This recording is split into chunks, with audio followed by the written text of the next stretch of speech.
Well, Jim, why don't we start in a good way? I know you watched a little bit of WWE, so we're going to talk about that as little as possible. We have questions we never got to last week. I got to see if any of them are good. I know we still have a roster review that's going to probably be endless and then eventually WWE, so we also have that potentially. Why don't we start with Guess the Program?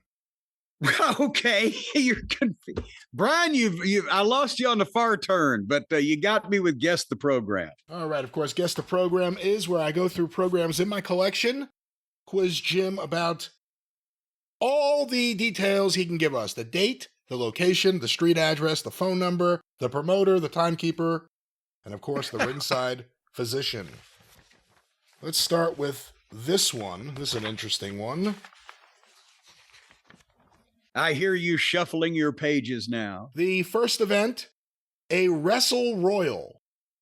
Killer Kowalski, Hans Schnabel, Fred Atkins, Roy Graham, Al Lovelock. No time limit. Match continues until only one left. The second event, Fritz Schnabel versus Al Zaz. Now, wait a minute. Was Hans Schnabel in the opening Wrestle Royal, or was it Fritz Schnabel? It was Hans in the Wrestle Royal, Rassle, and okay. Fritz in the opening bout against Al Zaz out of St. Louis, one fall, 15-minute time limit. Okay. The third event will be the first two losers of the Wrestle Royal, one fall, 15-minute time limit. The fourth event, the second two losers. Of Wrestle Royal, one fall, 15-minute time limit. The main event, and there are two, the Mighty Atlas out of Chicago.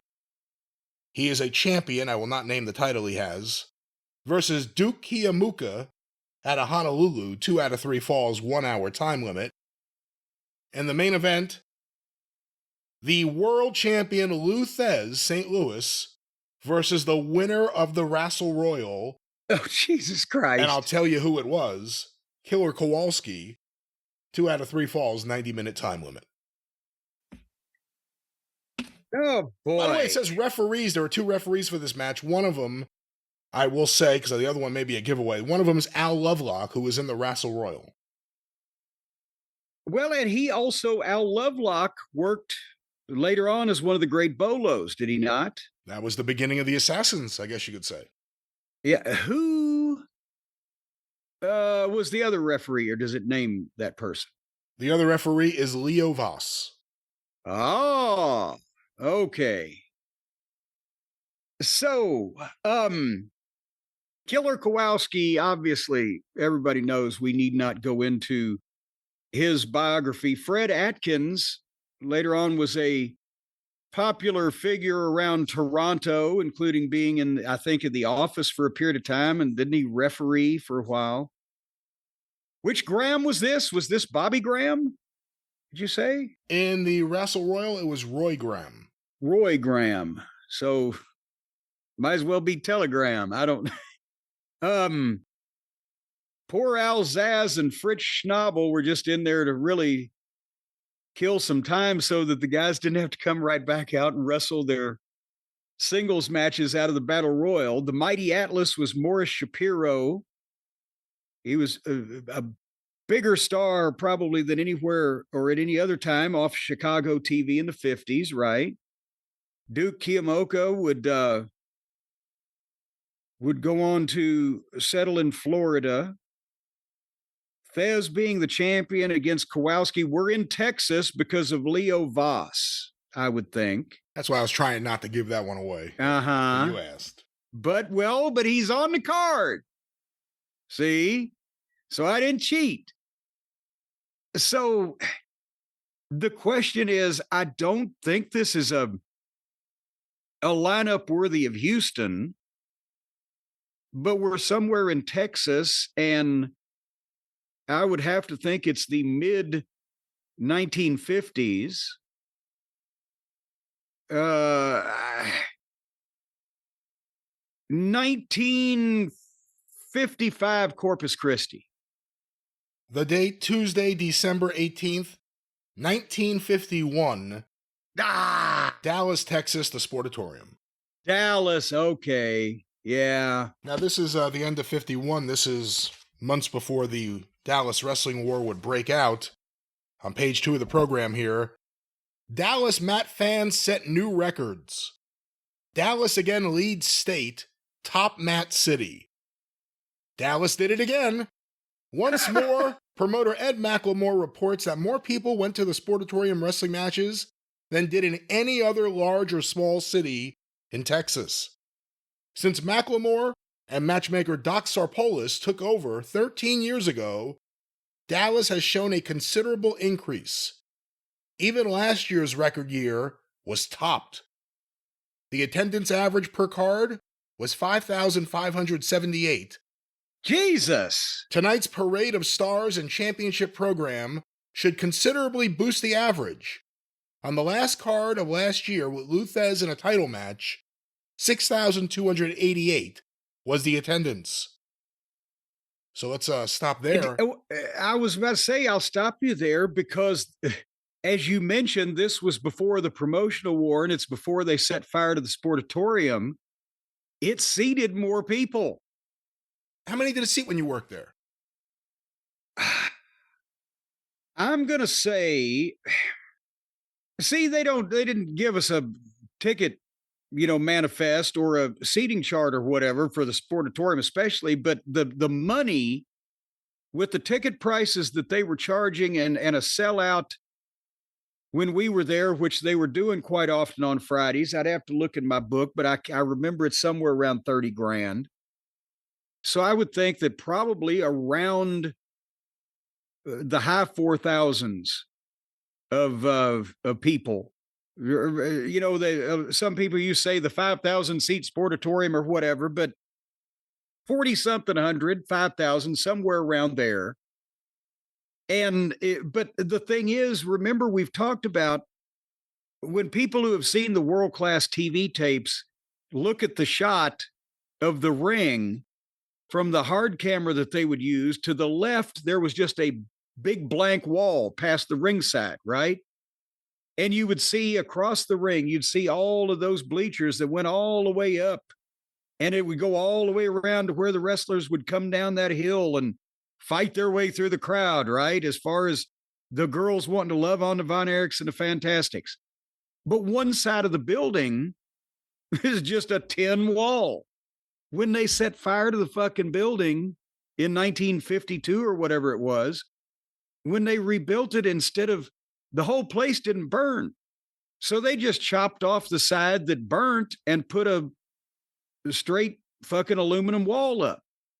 There was another, from what I understand, the seats would have gone all the way around and joined in those days before of this program. So they could probably have seated, 6,000 or 7,000 in there, maybe. 14 complete sellouts were chalked up during the late winter and spring season of the year. Even during the summer of 100-degree heat, the crowd still held up. And there was no air conditioning, not even in the 80s in that building. Much in the office, in Fritz's office, there was, not in the fucking arena. Headliners, the country's best wrestlers, account for this turnaround. The plans for next year are the same. A listing of wrestlers due here early next year isn't another story in this program. Wrestling has been good all over the country. Texas is still considered the top territory, and Dallas is, as always, the top town. Well, there you go. So, and they were running weekly in those days also, right? They were. Texas Mat Promoters and Meeting. Promoter Ed McLemore was host to nearly all the Texas wrestling promoters over the past weekend. A meeting of the promoters was held yesterday at the Sapango Club from 1 o'clock to 6. Mr. M.B. Morgan, Commissioner of Labor and in charge of the boxing and wrestling in Texas, presided. His number one deputy, Alton Erickson, also of Austin, the supervisor of wrestling, was the first assistant. North Texas Deputy Sammy George of Dallas and local deputy Bill Hughes were to attend. General wrestling business was to be the topic of discussion.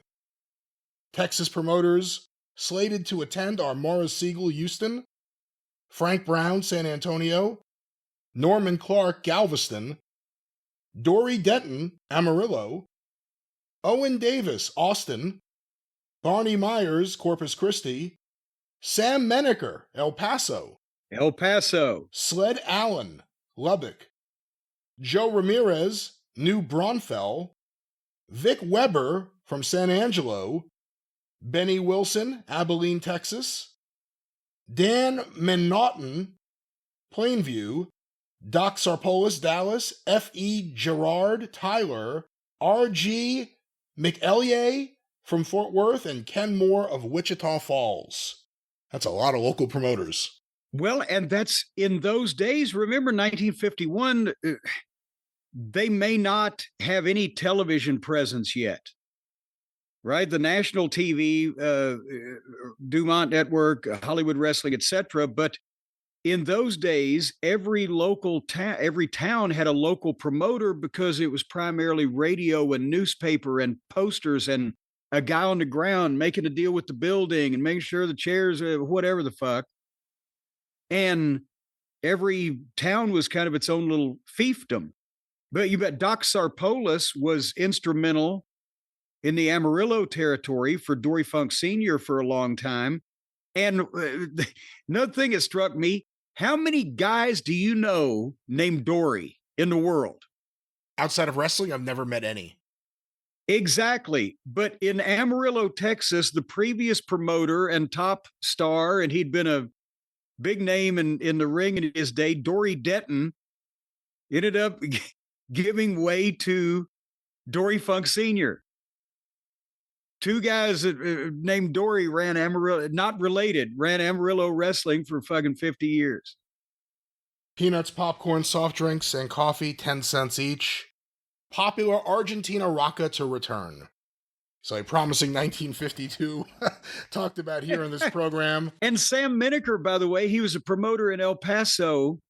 He lived there for years, had some connection, but Menaker obviously he was in Mighty Joe Young when the tug of war with the gorilla with the other wrestlers, but Menaker booked and announced for Stu Hart at various times, Dick the Bruiser in Indianapolis during his boom period. But when I met Sam Menaker, not being a mark, I got his autograph when I went to Indianapolis when I was 14. But I actually met him in the business.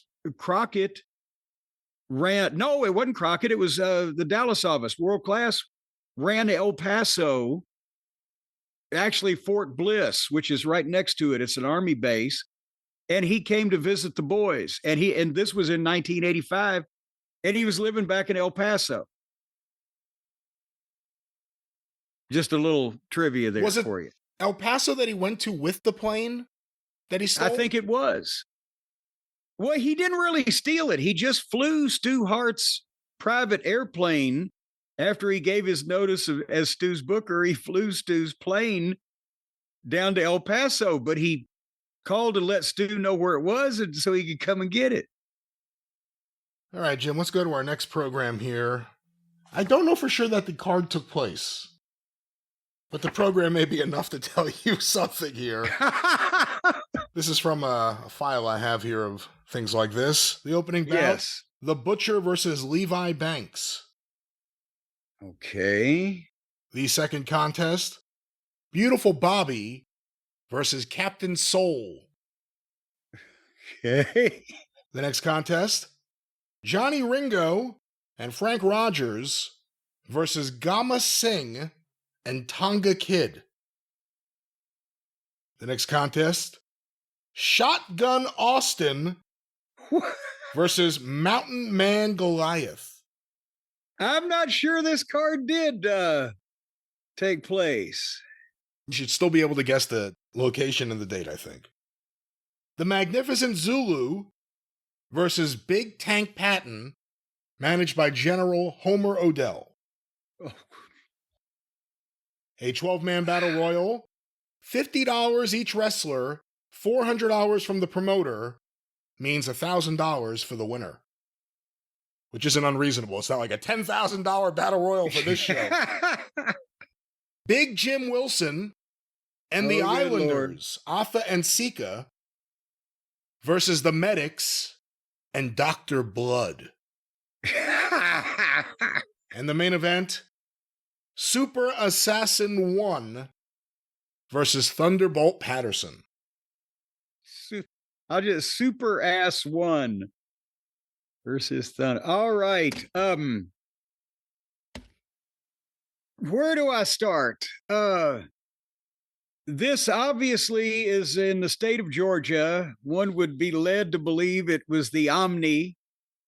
One would be led to believe that it was the, what was it, the IWL International Wrestling League? What were Thunderbolt and Jim using for their anagram there? We could talk about the IWL, but I will not lead you down the wrong path. This is before this. Oh no, this is IWL. You're right.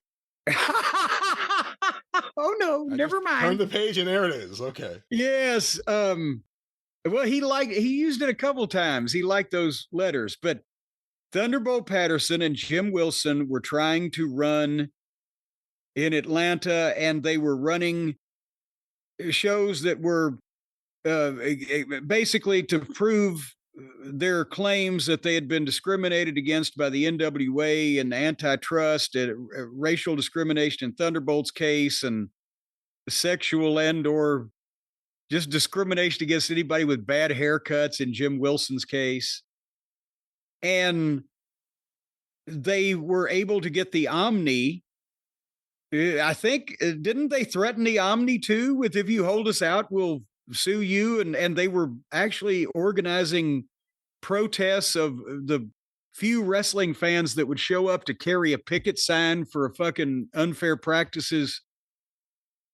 labor practices suit by wrestlers in Georgia.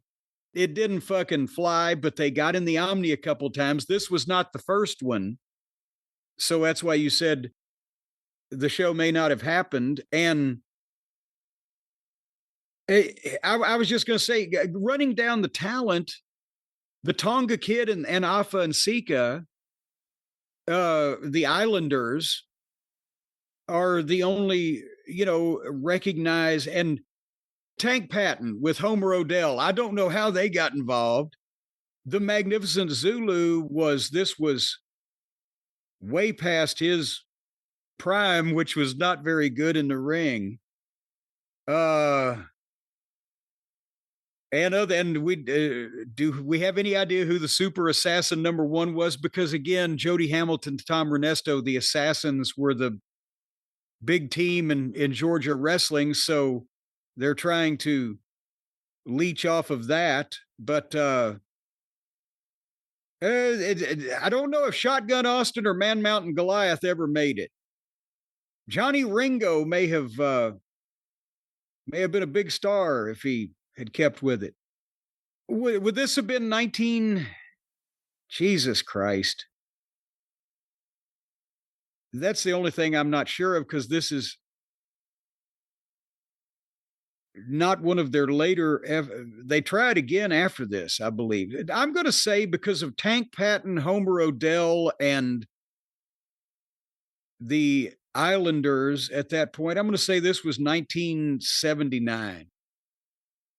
Or is it 1980? The purported date, Saturday, October 12th, 1974.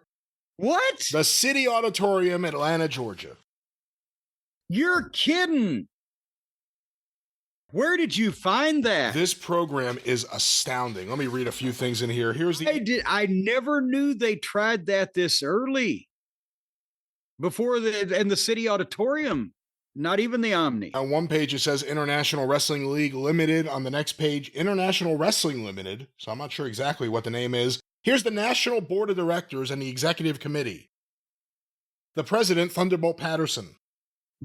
Homer Odell. Secretary is Pansy Burris. I'm not sure who this lady is. There's a picture of her here. The Booker, Dr. Blood. I bet she had some money. The Booker, Dr. Blood. Dr. Blood, the Booker. It's good to know that they've got corporate representation here. There's a picture of the beautiful Bobby here. He's on the board, I guess. The Public Relations Director. And that obviously, that's not Bob Harmon. I don't think so. I'm not sure who this is, to be honest with you. I'll send you a photo of this. Public Relations Director, Terry Randolph. Alpha, the legal counsel, J.O. Wyatt. The treasurer, J.T. Williams. The first vice president, Jim Wilson. And Big Tank Patton. So that's the board of directors. This is the new world of wrestling. So predating the NWO, Thunderbolt Patterson and Jim Wilson here. Attend church with Thunderbolt and Big Jim this Sunday, 12 noon, 775 Hunter Street Northwest, the corner of Chestnut and Hunter. Come dressed as you are. Reverend Hosea Williams, pastor. Come to the real Christian church. The church that feeds free soup to the poor every day from 12 noon to 4 p.m. The church that collects and distributes free clothing to poor families. The church that operates a poor people's bonding company. The church that operates a free legal service. The church that works with poor people from 9 a.m. to 1 a.m., 7 days a week, helping them solve all kinds of problems. The church between 1 and 9 in the morning, don't fucking bother us. The church that lives every day what's preached Sunday. So Big Jim and Thunderbolt will be there. But now, and hold on, what date was this in 74? This was October 12th, 74. Okay, because Tank Patton worked in the Memphis territory as Doug Patton and was tag team partners with Phil Hickerson and managed by Sam Bass. And then would later on go and Tank Patton was a name in the late 70s in the Leroy McGurk territory, being booked by Watts and various places down south. But this is maybe the earliest I've heard him called Tank Patton. But Homer Odell, especially if Homer Odell was involved on the board of directors or what, that was a thing Thunderbolt liked to do. He liked to list all these people's names. And to make it sound grand, we've got a board of directors. We have a national head of this and that. His name's Dr. Blood, right? But still. And Homer Odell was always one to get in office. And I bet he probably had seen Tank Patton and said, hey, I'll manage you, boy, because Homer had been a manager for years. And we're going to be in on the, I can hear Homer Odell talk now. We're going to be in on the office on here, boy. I can hear it right now.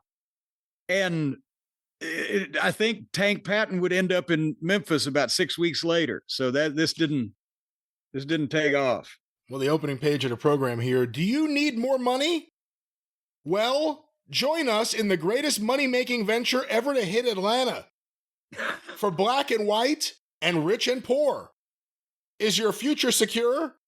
Will you have to depend on old age pension, Social Security, or welfare? What about your loved ones and your children? Is their future secure?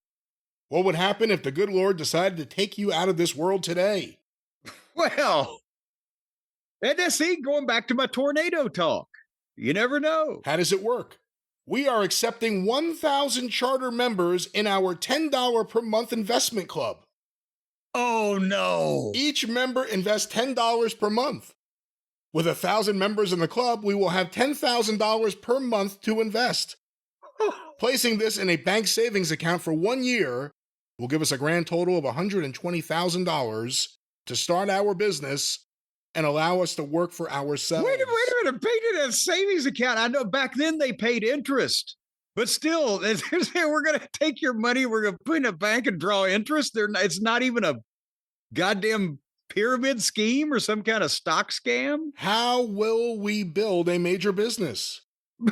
We will take your club's yearly income, form a legal corporation, hold an official meeting, all members of our $10 per month club will be there, and elect a board of directors. 1,000 of them. And elect a board of directors. They're going to hold the meeting in the city auditorium. The board will select a business that has a very good chance to make it and that employs a large number of people.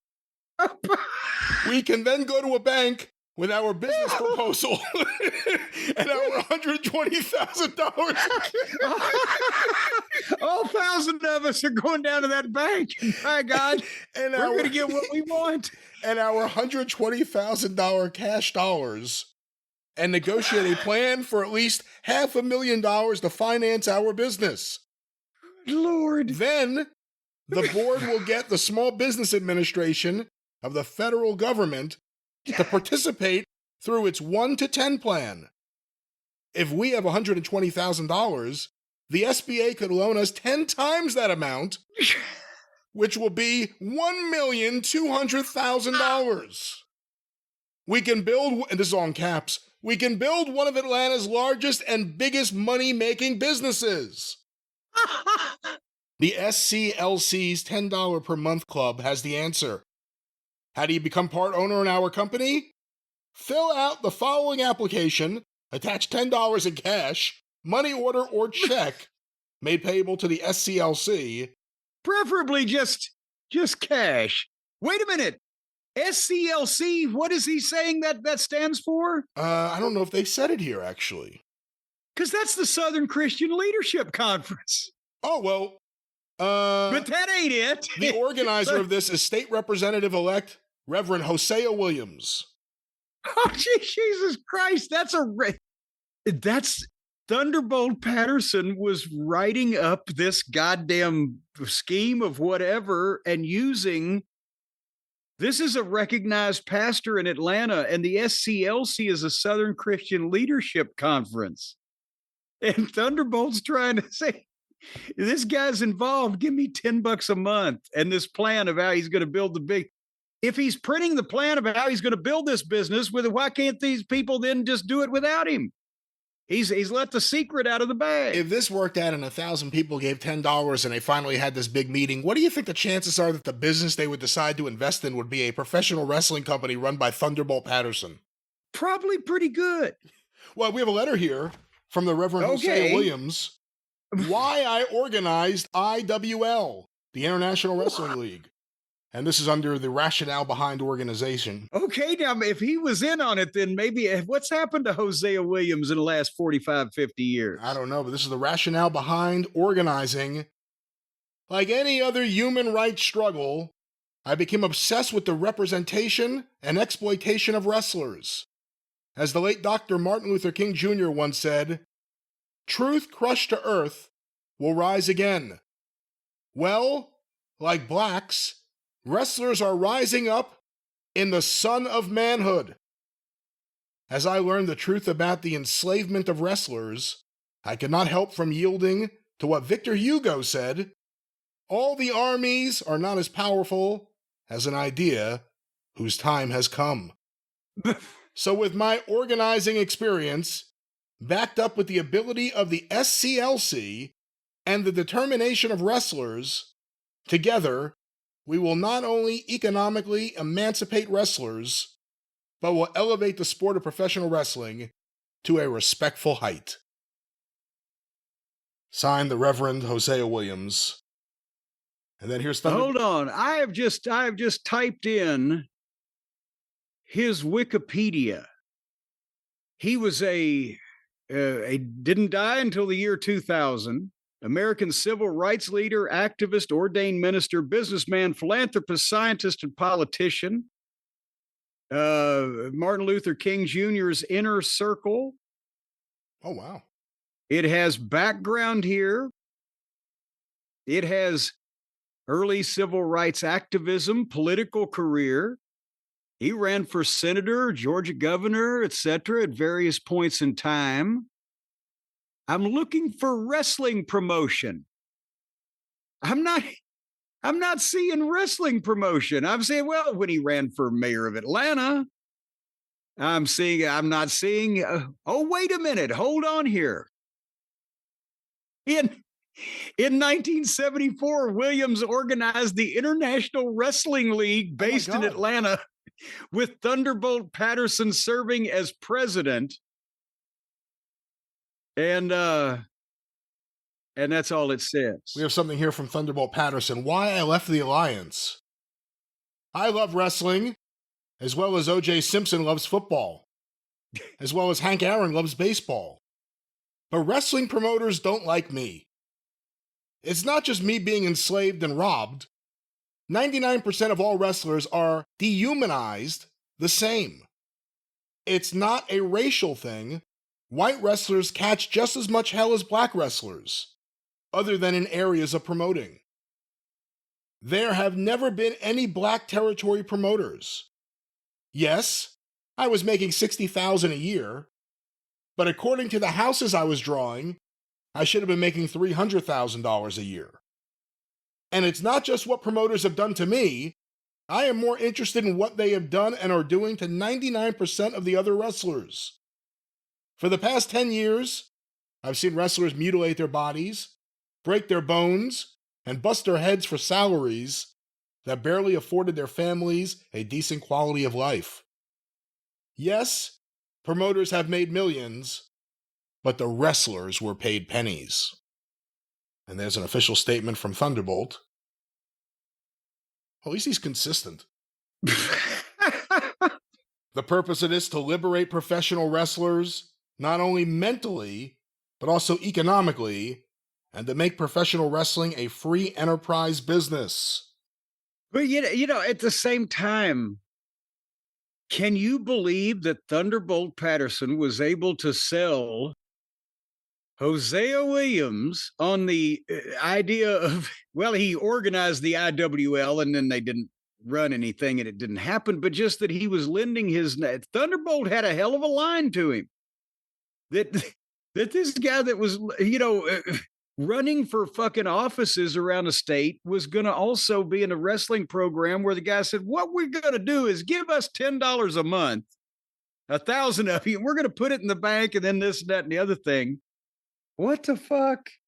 Well, since we're on this topic, and it would be ridiculous to do this as another guest of the program, I have another program here from the IWL Volume 1, Number 1. This is from a card that was purported to have been booked to take place at the Omni, May 3rd, 1981. Okay, I've got that one also. They may have given all the programs out because there was nobody there to buy them. 7 super matches, including the following wrestlers: Bob Orton Jr., Bob Roop, Ronnie Garvin, Rez Wheatley, Al Perez, Great Mahiwko, Mahiwko, Big Red, Lars Anderson, Gerald Finley, Ted Allen, Terry Gibbs, and it says here, Hovie Tillett, H-O-V-I-E.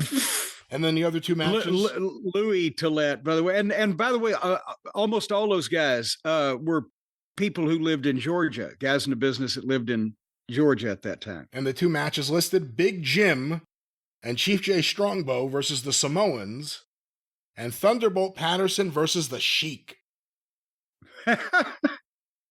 And they had advertised Bob Orton Jr. and some of those names at the start that were with, at the time, or possibly maybe up until that point, had been with the Poffos in ICW, but that was right about the time that Roop and Orton bailed out of that and went to work for Watts in Louisiana, right? This is right around that period of time, correct? 1981. And the Sheik had been trying to help the Poffos because he and Angelo Poffo went back all those years, and he had really nowhere else to work. His territory, they'd closed the Cobo, etc. So he was trying to work with the Poffos as well, and was a big name in Georgia that Thunderbolt could bring in that was not worried about pissing off the NWA. Strongbow that's surprising because Jay Strongbow lived for years in Atlanta. Even when he was with the WWF, at that point, you'd know better than me. Was he still wrestling or was he already agenting? Oh, no, he was still in the ring at that point, wasn't he? That may be, again, if this was really him, and his photo's in this program, but if that was really him booked for this show, it probably would have been right before he came back with Jules Strongbow, not the original, but Jules Strongbow, and had that last run as a tag team as a babyface. I guess that would have been, what, 83? Yes. Yeah, that's right. But I'm surprised. Here's the thing. If he was booked on it, he wouldn't have wanted to have upset Vince Sr., where he normally worked for all of those years. and Barnett was still involved in Atlanta at that time, but did they just advertise him because Thunderbolt was like, get Strongbow, he lives in Macon, and again, the Samoans always seemed to like, or was this Afa and Sika by this point, but they always seemed to like to help Thunderbolt. One more. And Big Jim Wilson. Say again. One more thing on all this. I have here a page from a petition. It looks for 60 signatures on this page. I support Big Jim and Thunderbolt's right to fight for NWA championships. We are issuing an open, public challenge for these matches. And there's a picture of Jim Wilson in the background. Wanted your support, help, to keep the American spirit of professional wrestlers alive. Of professional wrestling. It's very faint. Spirit of America in this country alive and in pro sports in my struggle to upgrade and reform pro wrestling by cheating American spirit, dignity, and honor. All right. That's... But now here's the thing. That was 1981, right? That's why when I heard the other one, I was thinking it was that round, and I said, that sounds like an early one where I said 79, 80 or whatever. But think about this. That was the first one, 1974, the second one, 1981. Same kind of thing, same names in some cases on the fucking card, and Thunderbolt's railing against the establishment. In between that time, Thunderbolt Patterson had gone back to work for Georgia Championship Wrestling in the late 70s for a couple of different runs and been featured and been used on top. And after this would come back and work again for Ole in 83. and every time that if he wasn't there permanently, every time they said, well, gee, you're getting older and ain't really much else we can do right now, then he'd go back to running opposition. But Jim Wilson never went back because he was the shits and never drew any money to begin with like Thunderbolt did. And he had just been so stunningly full of shit and exposing the business and saying that shit about fucking Barnett that he was never able to wrestle anywhere ever again, and rightfully so.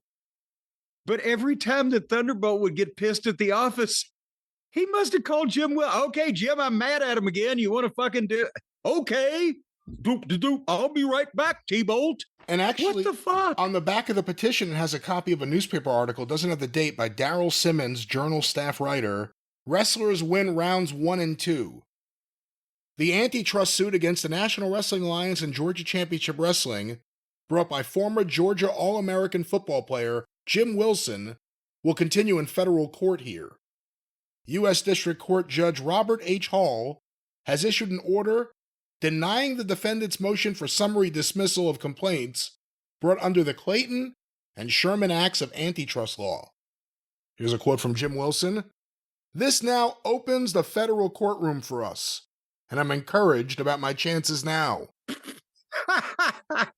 Wilson, an All-America tackle at Georgia in 1964 and a National Football League player with the Atlanta Falcons, Los Angeles Rams, and San Francisco 49ers, was a main event wrestler in matches promoted by Georgia Championship Wrestling and sanctioned by the NWA until November 1973.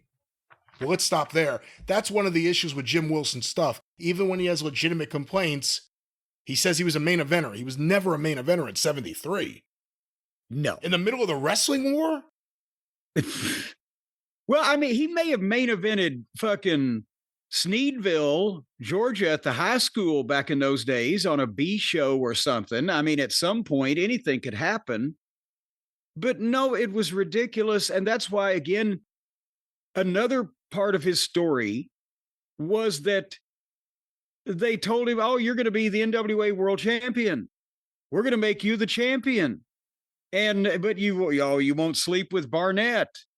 What the fuck? I think Barnett could afford better looking guys than Jim Wilson to begin with. But the idea that, yes, at some point, everybody, when you get into business, oh, you could be the champion. Maybe you could have been the Georgia champion. Again, stranger things have happened. But the NWA champion is what he was claiming, and it was ridiculous. And the only reason that he got into business was because he had been a college football name in Georgia. And that's the only place he ever wrestled. And it didn't pan out. He wasn't Jack Briscoe.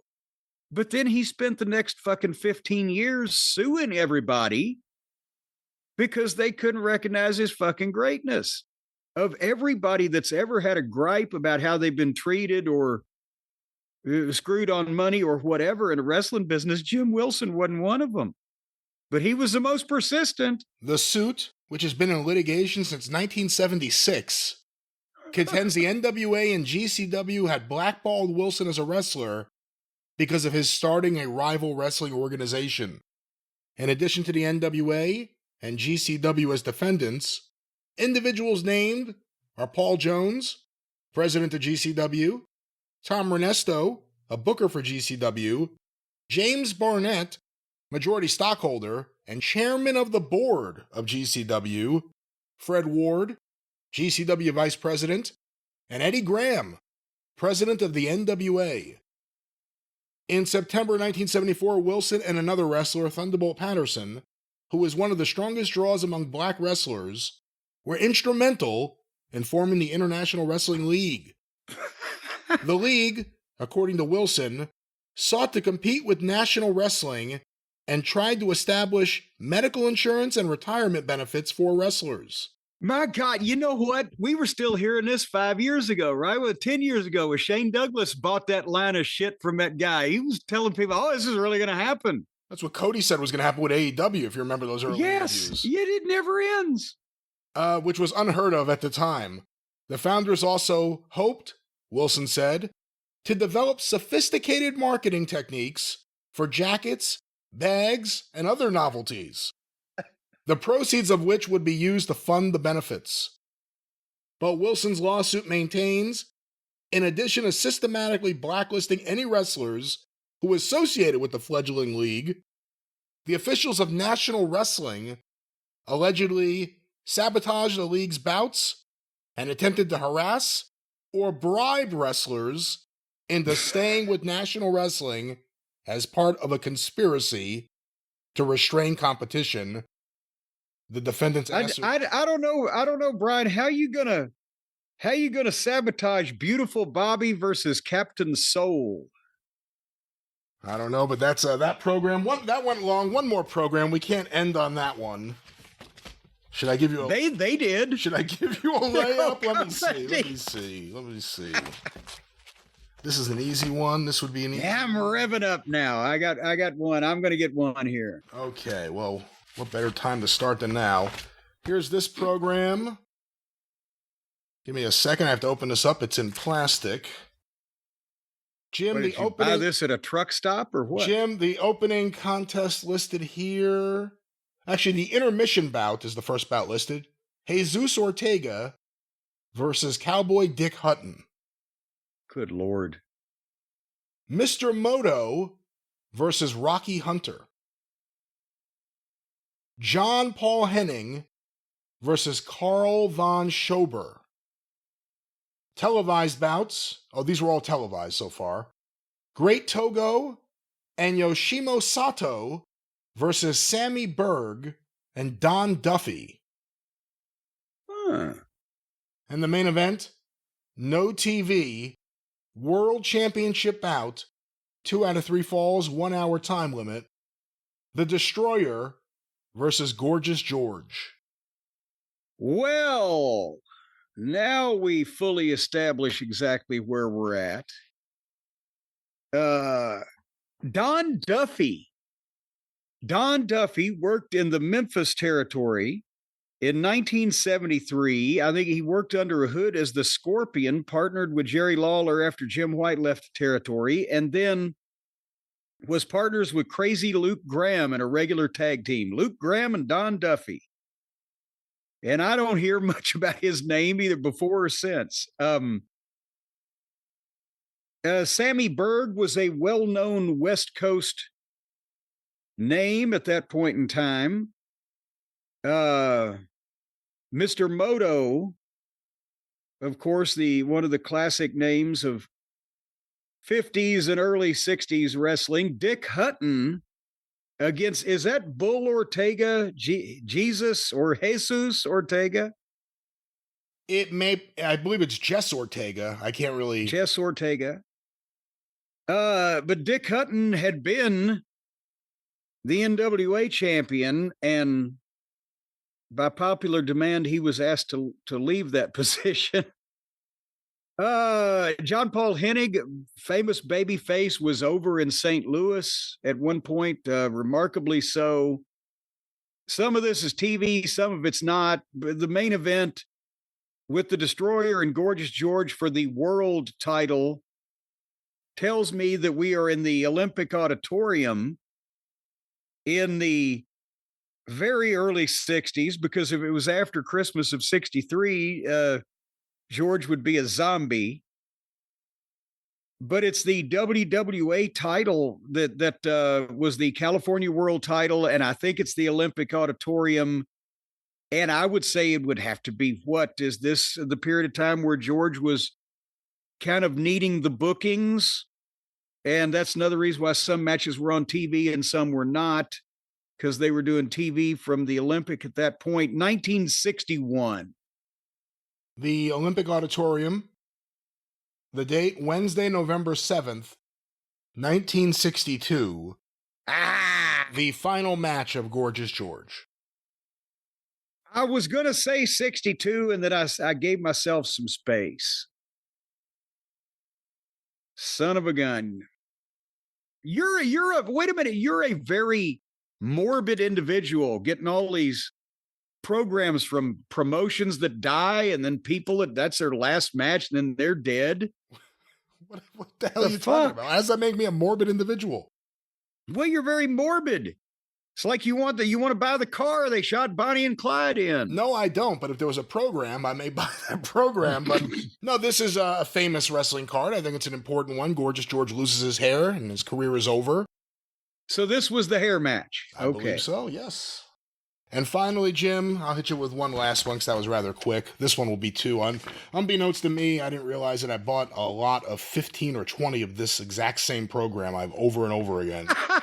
The opening contest, Frank Lane versus Prince Iukea. The second contest, Coco Samoa versus Jack Hart. For a title I will not name, Tyree Pride versus Rip Oliver. Blackjack Mulligan and Kendall Windham versus Maha Singh in the Purple Haze. A bull rope match, Barry Windham versus Kevin Sullivan. And the main event, a lumberjack match, $5,000 appearance bond, Wahoo McDaniel versus Lex Luger. Ooh. Well, we are definitely in the state of Florida, and some interesting names there. Frank Lane was not Cowboy Frankie Lane, but it was a guy that used to work as Frank Lancaster. The Prince was the King Curtis's son, or was it his nephew? He was in the family, wasn't it? It may be Rocky. I may be his son. I'm not sure. There's no picture in here. Coco Samoa was the miniature Jimmy Snuka that worked as Sabu the Wild Man in Memphis in 1983, 82 and 83, the original Sabu. But most of the time he was Coco Samoa. He was often a baby face, but he was a great body, curly hair, the Snuka look, but only like 5'6". But Jack Hart was Barry Horowitz.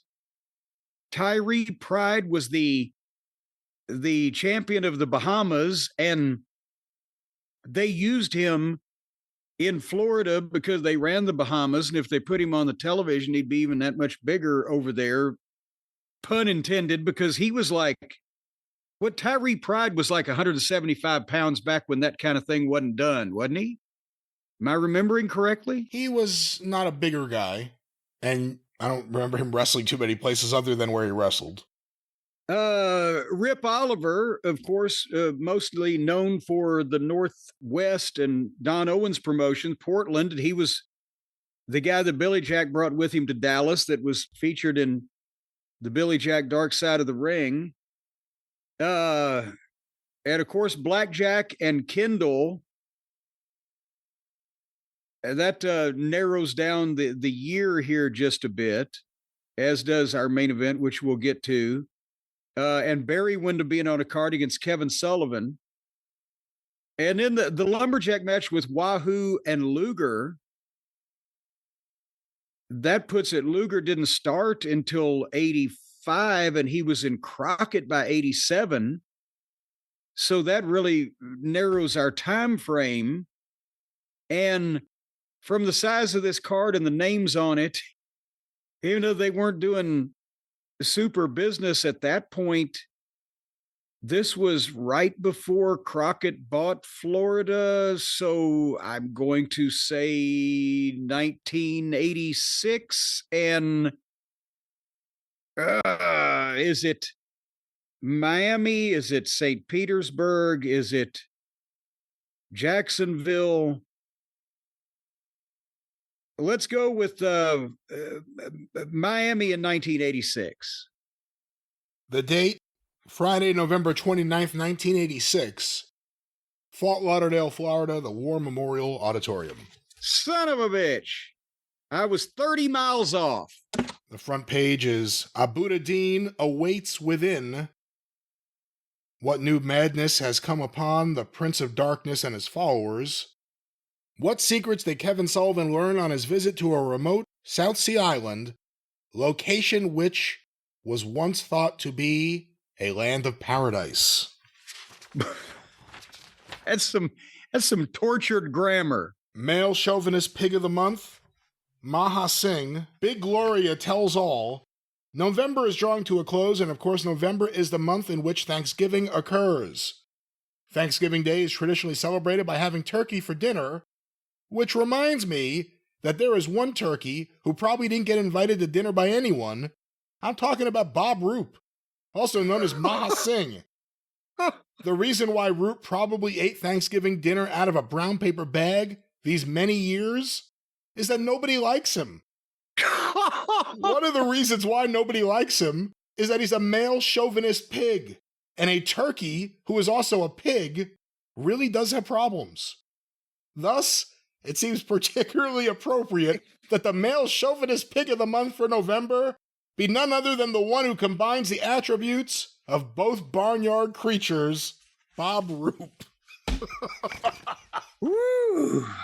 Well, there it is, another fun, successful edition of Guess the Program, and of course, Jim. Yeah, I just always found Roop a little sour, but I didn't know that he was both a pig and a turducken or whatever the fuck. But yes, Brian. Well, hold on. What do you make of the fact that he wasn't brought in, or around this period of time, or in '87 at all? Because so many of the people who were working for Florida, Dusty would bring in.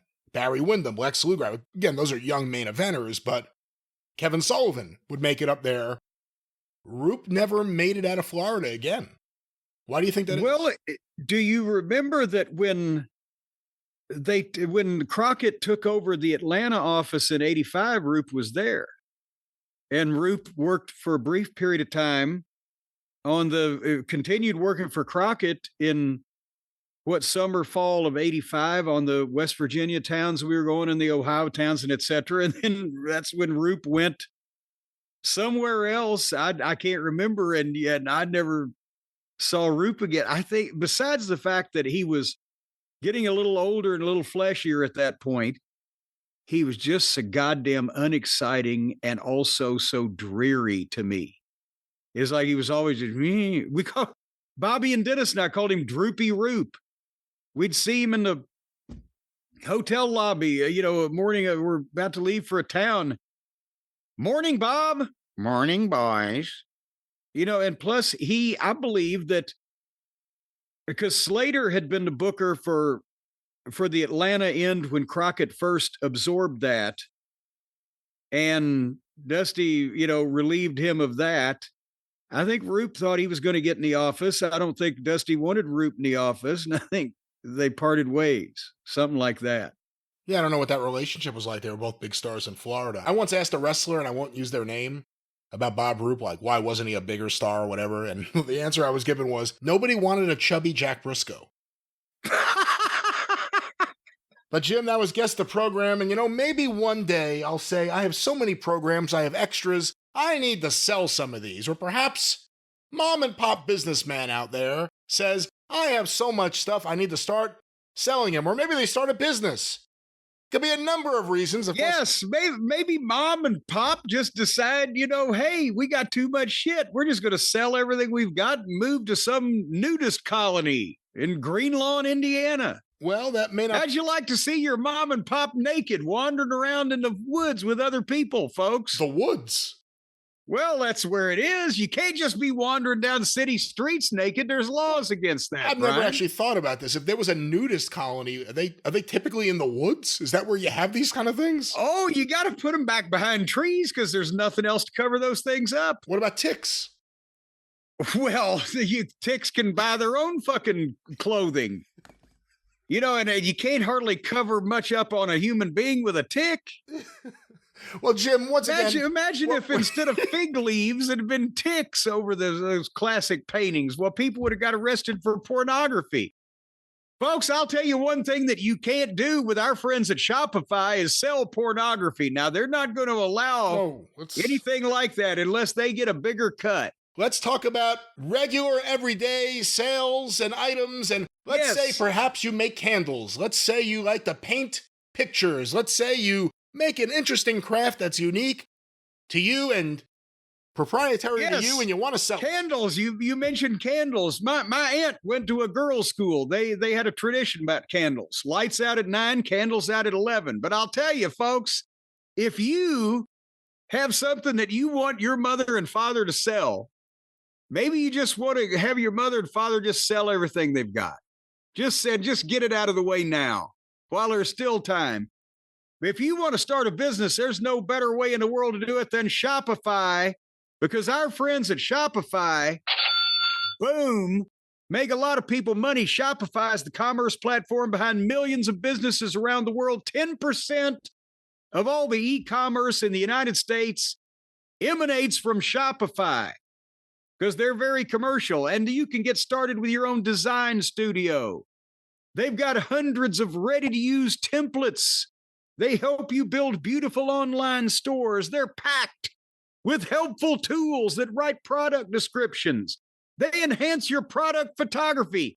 You can take a picture of your significant other naked and send it to them, and they will enhance it to where it looks like... No, they will... Boy, I'll tell you what. No, John, that's how John Holmes got started that way. That is not how John Holmes got started, and I know how he got finished, so maybe these aren't the best examples we should use. Get the word out. Because you'll have a marketing... Your word. What word would you... Fuck. Let's say fuck is the word you want to get out. Let's say the word is sales. Let's say the word is transaction. Let's say the word is greed. Greed is good. Well, get the word out like you've got a marketing team behind you, because Shopify can help you easily create email and social media campaigns and another thing they do is they put the leaflets in the boxes and they take them up in the helicopters and they'll drop them. And then the people, residents of the town, they know they've got like 2 or 3 days to give you money before bad shit starts happening. They don't have helicopters. It's a warning. They don't have helicopters. Well, no, now it's all drones. I'm sorry. But the point being, they're going to warn you folks before they do anything drastic, and you just send them money. And then if you're on the Shopify team, Shopify turns around and sends it to you. It's that simple. And you got a nice town there. It'd be a shame if anything happened to it. But folks, but let's say you don't even want your mother and father to sell all their possessions. Oh my God. Let's say you just want your wife to get the hell out of town and sell all her stuff. Or if you've got an idea about making the candles or the bath salts or the bath bombs or whatever, although that seems to me the bath bomb business, I never understood that, because it seems like if you're already in the bath and then you bomb it, shit would happen to you. But people sell those now. Let's talk about an actual example that won't get us in trouble, of course. The official Drive-Thru shirts, and we have a new series of designs about to come out. Our store is powered by Shopify, and they could power. Well, there you go. They could power your store, whether you are a ma or a pop or just a little kid, or well, I guess not. That's not the best example. Well, now the you see, the child of mom and pop. Child is the you father always of man. get on me for saying that these child labor laws are outdated. We ought to go back to the days when the kids at 5 or 6 were able to learn self-reliance and a trade. No, we shouldn't. But at Shopify, they don't have to dig ditches. They can just sit and type in code all day. There are no children laborers at Shopify. I opened the door and now I got to shut it. But of course, what they have there, what they could do for you is really what I'm talking about, ladies and gentlemen. What they could do for you, no one could do for you. And you want Shopify? Nobody else. Shopify could be on your side for just $1 a month, Jim. Yes, they can, because that's a trial period during which time they check you out. If you're not put on trial by the end of that 1 month period, then maybe they'll take you on as a client. But you can sign up for a $1 a month trial period right now and start selling today at Shopify.com/JCE. Shopify.com/JCE. You get the $1 a month trial period. You see all the different ways that Shopify can help aid your online business and make you money. And then you determine whether or not that you would like to continue with this money-making opportunity. And, you know, if you don't, hey, there's no shame in that whatsoever. You want to be a bum, you know, living on the bounty of the county for the rest of your life instead of going out there and creating an empire for yourself, no hard feeling. Imagine if Thunderbolt Patterson at Shopify. You know, that's the thing. He could have sold these grand ideas that he had on the internet. These $10 subscriptions for his investment club. And then he could have put it in the bank and drawn interest. And then imagine that. If you go to the bank with that money, then they'll give you more money. Who are you with? Are you with Lehman Brothers, or who do you invest with? I invest with Thunderbolt Patterson. Thunderbolt Patterson is my financial guru. And I'll tell you what, when he talks, people listen. So when Shopify talks, folks, well, we haven't, Shopify doesn't talk. Shopify's actions speak for itself. So whether you can sell stuff with Shopify you don't even have yet. You think you're going to get something, just go ahead and sell it on Shopify. When it comes in later on, just forward it on through to the people. Shopify.com/JCE. That's right. We trust them. They power our store. They can power yours. Shopify.com. That's right. Whether you're on top of the ladder or on the bottom of the ladder, they'll power the top or they'll power the bottom. Once again, finally, Shopify.com/JCE.